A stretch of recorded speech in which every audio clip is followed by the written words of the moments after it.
Nga guys, pansamantala muna natin guys ilalagay si Scotty sa cage dahil marami tayong gagawin for today's video guys. At kaya lang guys ay nag-iinarte nga po si Scotty dahil ayaw niya pong nasa loob ng cage.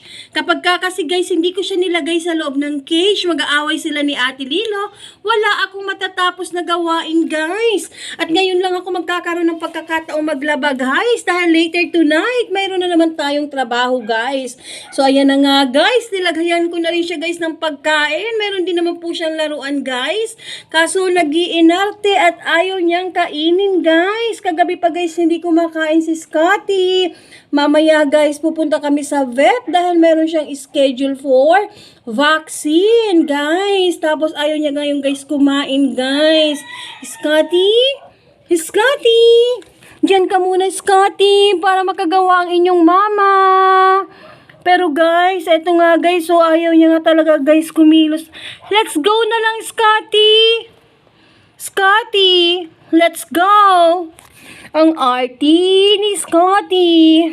Scotty Boo! Scotty Boo! Ang cute mo Scotty Boo! Yan na nga guys, ayaw kumain talaga guys si Scotty guys.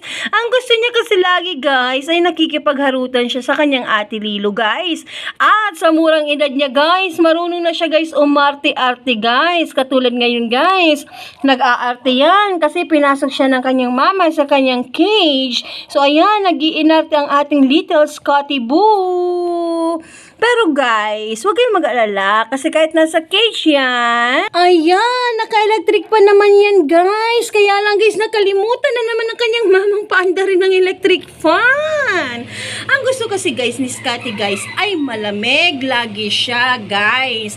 Kaya pagka siya iniwanan mo ng tubig sa kanyang kainan, pagkatapos niyang uminom, ay itatapon lang yan ng maliit na batang are. So ayan na nga guys, pansamantala dito muna si Scotty habang ang kanyang mama ay maraming ginagawa.